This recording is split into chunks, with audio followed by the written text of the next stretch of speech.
Hello, my name is Ken Owens, and I'm a technical support analyst with the Identity Management team, focusing primarily with the Oracle Access Manager product. I would like to welcome you to the Oracle Identity and Access Management Insight session titled Introduction to the Oracle Access Manager Snapshot Tool. This is a 30-minute presentation that is recommended for anyone who is responsible for administrating, upgrading, or resolving technical issues related to the Oracle Access Manager application. Today's agenda will cover an overview to define the scope of this presentation, then proceed to going over topics like concepts, usage, and some additional information, wrapping it all up with a summary. This presentation provides a starting point when dealing with the Oracle Access Manager Snapshot Tool. The OAM Snapshot Tool is comprised of scripts that can back up and restore the OAM domain and database schemas. Extra manual steps to copy and restore may be required, and the environment's configuration contains any of the following items or files. Any Java key stores or wallets configured on the source server that reside in any directory other than the domain home config fmw config directory. Any custom WAR files deployed for custom login pages, custom error pages, or customer UI pages. This tool first became available with the release of OAM 12214 BPO2 and is now available in all later BPs. Even though the tool became available with 12214 BPO2, it can be used with any 12C version of OAM. There are many different scenarios in which this tool can be used. How it is used is dependent on the environment's topology in which it will be used in.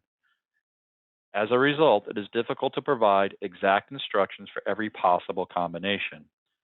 At the conclusion of this presentation, you should have a better understanding of what the snapshot tool is used for, where to get the snapshot tool, understand the base functionality of the snapshot tool. Some examples of possible scenarios are move to the OAM domain to a different infrastructure, leaving the OAM schemas in the same database, create another identical OAM system on a different infrastructure, back up the entire OAM configuration so it can be restored in case of server or data center crashes, or upgrade from an existing older version of OAM 12C PS3 to the newer version of OAM 12C PS4.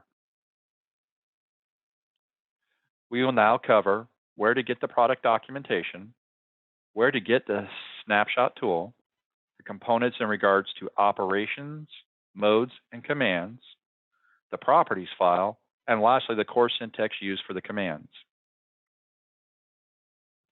The information about the snapshot tool is covered in the Oracle documentation 122140, administering the Oracle Access Management section, part Roman numeral 11, using the OAM snapshot tool. It consists of 5 chapters, 40 through 44. Chapter 40 covers the introduction. Chapter 41 covers the customizing the paths. Chapter 42 covers performing backup and restore and migration. Chapter 43 covers using the OAM snapshot tool. Chapter 44 covers troubleshooting. As mentioned before, the OAM snapshot tool was first available starting with OAM 12214 BPO2 for the Access server and is now available in all later bundle patches. For more details about OAM's available bundle patches, refer to the doc ID as shown on this slide. Once the bundle patch is applied, the location of the tool will be in the middleware home /IDM/OAM/server/upgrade/scripts directory. The OAM snapshot tool is comprised of multiple scripts that can back up and restore the OAM's WebLogic domain and database schemas. As mentioned before, when you apply BPO2 or higher, the scripts will be located in the middleware home /IDM/OAM/servers/upgrade/scripts directory. There are a total of 11 scripts. The 2 primary scripts, which we'll refer to as commands, create snapshot.sh and apply snapshot.sh.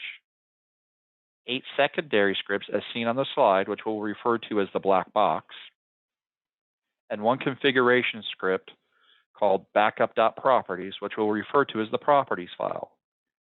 These scripts are included as attachments in the KM notice shown on this screen.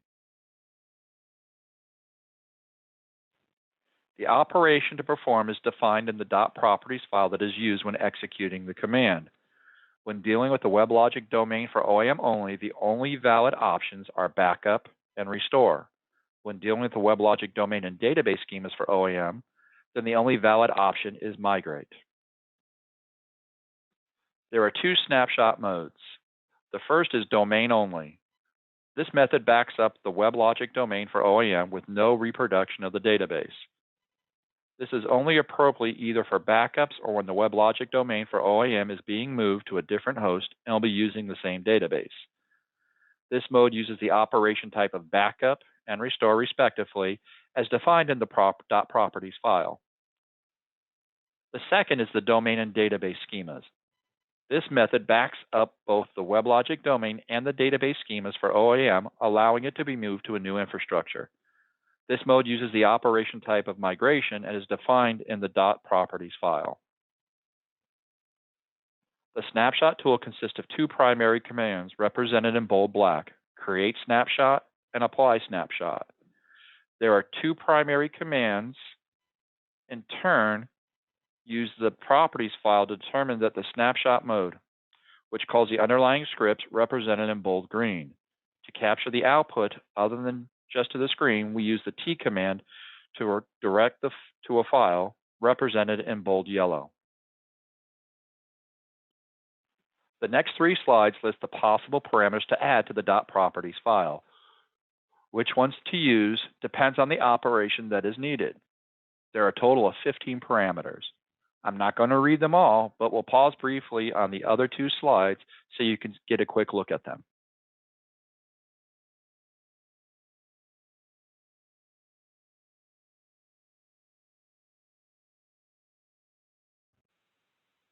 I just wanted to make you aware that there is a backup.properties file that is part of the provided scripts. For this and more detailed information in regards to the backup.properties file and its parameters, please refer to the Access Manager, Release 12214, Administering Oracle Access Management, Chapter 42, Subsection 1.2, Creating a Backup Properties File. The next two slides are just some examples of the .property files that cover the four modes of operation. This slide shows the examples of the backup and restore operations, which are used when you want to create a snapshot of only the WebLogic OAM domain. This slide shows examples of the migration operation, which is used when you want to create a snapshot of the WebLogic domain and the database schema for OAM. Notice the parameter schema_password highlighted in green in the domain _and_db_migrate_restore.properties example. This parameter is what tells the operation migrate to do the restore and import part of the flow. In this section, we will cover the usage of the domain only and the WebLogic domain and database schema snapshot modes. The following information is meant to demonstrate the WebLogic domain only backup and restore operations. It focuses on moving the WebLogic domain from the server source to the target server. It is meant to be used as a starting point for you to try in your own environment. For this example, we will be using the mode of WebLogic domain only, the operation of backup and restore respectively, the .properties file called domain_only_backup.properties, and domain_only_restore.properties, and the commands as shown.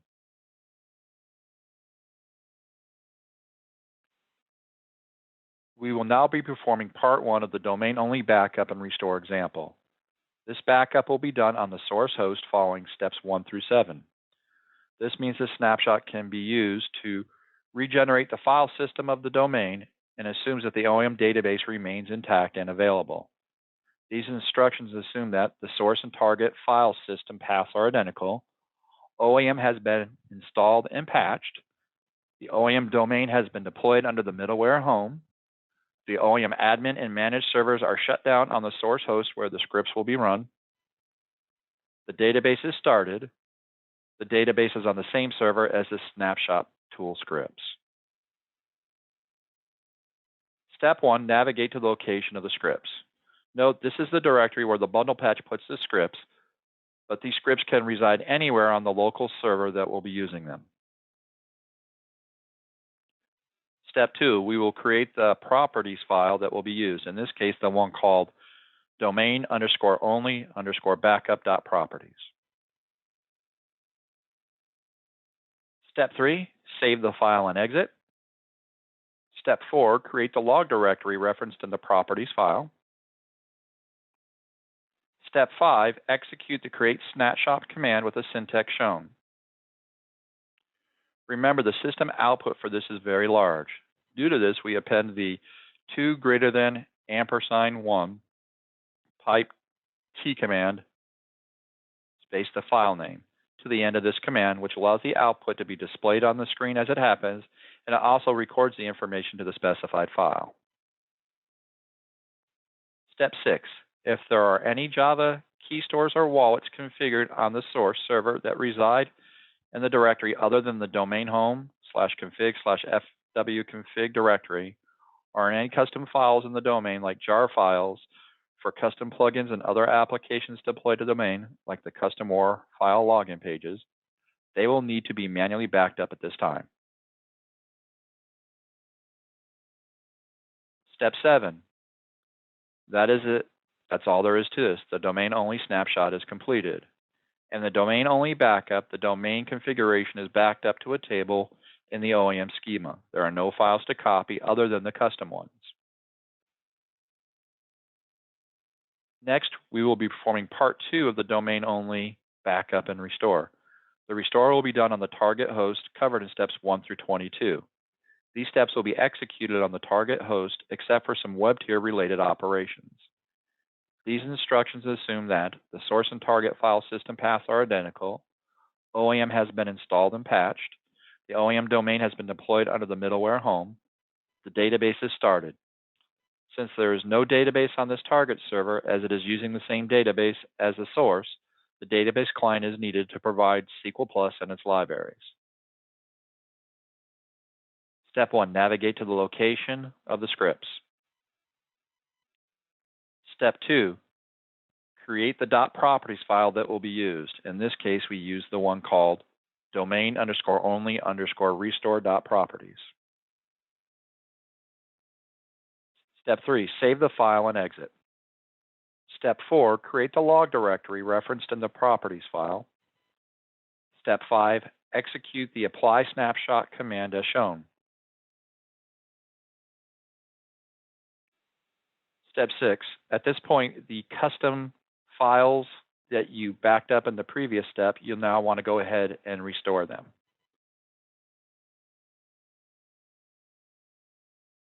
Step 7, that is all there is to it. The domain-only restore snapshot is complete.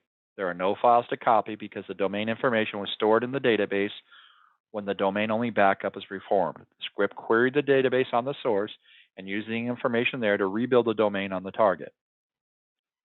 Step 8, fix the permissions on the start WebLogic script file as shown. Start the admin server. If it starts successfully, proceed to step 10. If it does not, then this issue will need to be resolved before moving forward. Step 10, validate that you can access and log into the WebLogic and OAM consoles on the target server and that they work. Stay logged into the OAM console as there are some configuration changes needed for the registered web gates to work with the new OAM server on the target. Step 11, in the OAM console, view the WebGate configurations.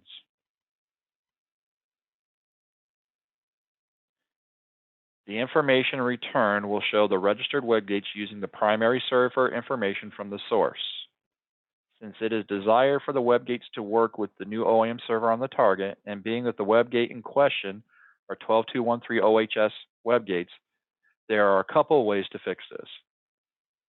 One would be to use the WebGate profile to update the web gates, which is not covered in this presentation. What will be used is using the config REST API. Step 12a, retrieve the current WebGate configuration with the curl command as shown. 12B, use a text editor to update the path in the resulting file. Change this, note the highlighted text. To this, note the highlighted text. 12C, modify the primary host and port using the sed command as shown on this slide. Step 12D, reload the WebGate configuration as shown using the curl command.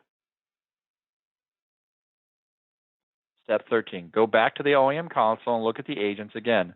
Now the information turned will show the registered WebGates using the primary server information for the target.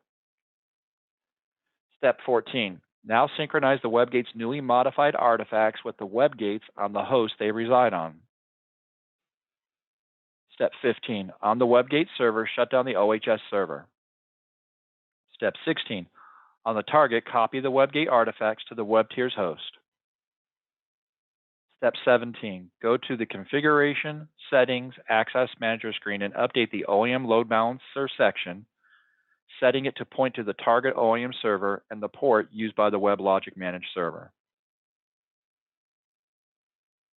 Step 18, if you want to use a boot.s property file, it will need to be created prior to starting the OAM Managed server.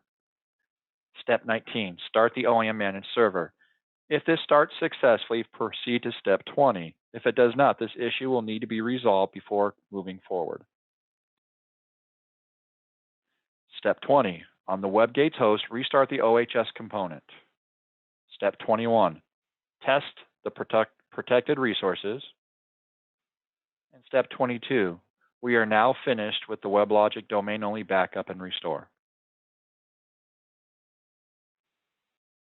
The following is only meant for demonstration of the WebLogic domain and database schema migration operation. It focuses on moving the WebLogic domain and database schemas from a source server to the target server. It is meant to be used as a starting point for you and try yourself in your environment. For this example, we will use the mode of WebLogic domain and OAM backup schema. The operation of migrate, the .properties file, domain _and_db _migrate _backup .properties, and domain _and_db _migrate _restore .properties, and the command shown. We will now perform part 1 of the domain backup and database schema export on the source host following steps 1 through 7. This means that this snapshot can be used to regenerate the file system of a domain as well as the database contents. These instructions assume that the source and target file system paths are identical, OAM has installed and patched, OAM domain has been deployed under the middleware home, the OAM admin and managed servers are shut down on the source, the host where the script is being run, the database is started. Step 1, navigate to the location where the scripts are located. Step 2, create a properties file that contains the environment-specific values. We will be using the domain _and_db _migrate _backup .properties. Step 3, save the file and exit.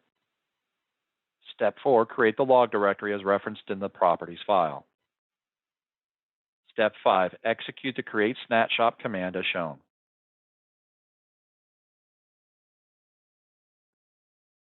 Step 6, if there are any Java key stores or wallets configured on the source server that resides in any directory other than the domain home /config/fmwconfig directory, or any custom files in the domain like jar files for custom plugins, other applications deployed to the domain like the custom war file login pages. They will need to be manually backed up at this time. Step 7a, the WebLogic domain and database schema from source is complete. And the domain backup, the domain configured is backed up into a table in the OAM schema. There are no files to copy other than the custom ones. The data pump has dumped the database contents to several files in the database directory, a bunch of sizable DMP files containing the contents of the OAM database schemas. Step 7b, to see a list of these files, Use the ls command as shown.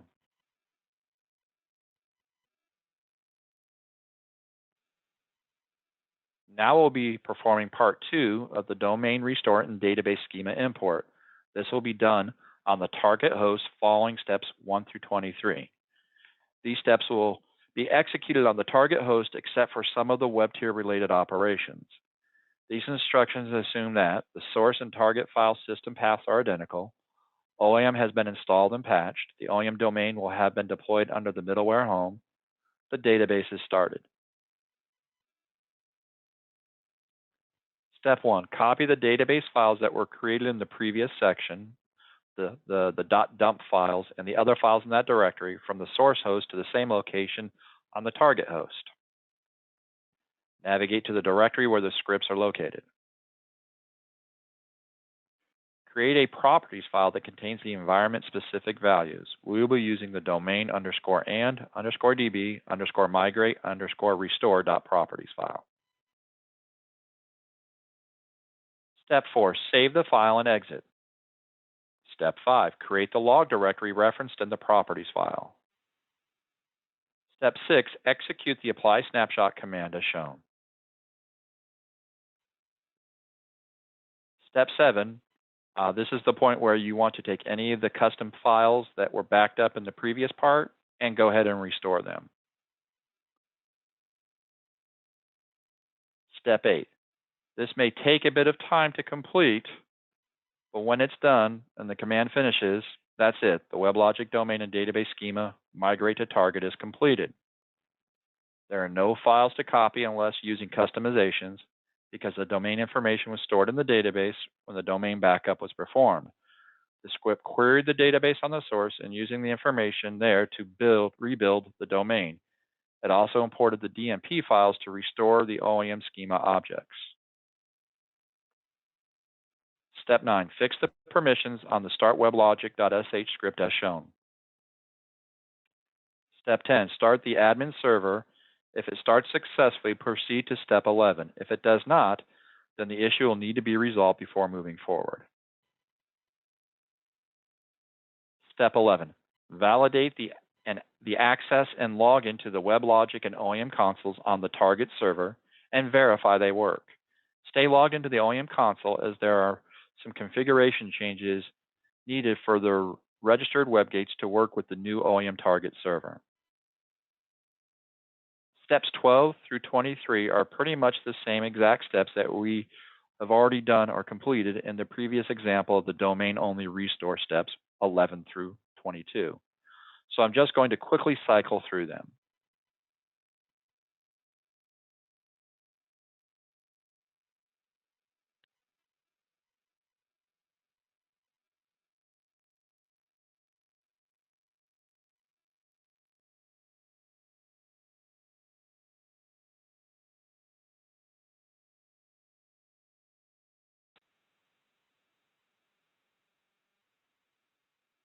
Once you reach step 23, the WebLogic domain and database schema migrate to target is now finished. Think of this next section as the kitchen sink. In the next 4 slides, we will cover frequently asked questions, tips, troubleshooting, and related KM notes. I'm not going to read them, but later in this presentation, I'll provide a source so you can review them if you like. This slide shows the frequently asked questions. This slide shows the various tips found during testing. This slide shows the known troubleshooting issues. This slide shows the related KM articles. The first one was created when the Snapshot Tool first came out with the release of OAM 12214 BPO2. The second note is a popular KM note used to find the latest available bundle patches. The last 2 contain the information from this presentation, just in different formats. Now we're at the last section for this presentation. I will give a summary of what we have covered. Putting it all together, remember this is just a high-level introduction so you can have a starting point. We now should have a better understanding of where and how to get the Snapshot tool, what and where the Snapshot tool's resources are, understand the base functionality of the Snapshot tool. It's now time to go play. Test and configure the Snapshot tool to meet your environment needs. As a reminder, the information presented in this presentation is also in KMNO Oracle Access Manager Snapshot Tool Guide, Doc ID 2746050.2. This is a living document and will change and grow as new information becomes available. Thanks again for tuning in to today's Oracle and Access Management Insight session titled Introduction to the Oracle Access Manager Snapshot Tool. We look forward to seeing you in the next one. Have a nice day.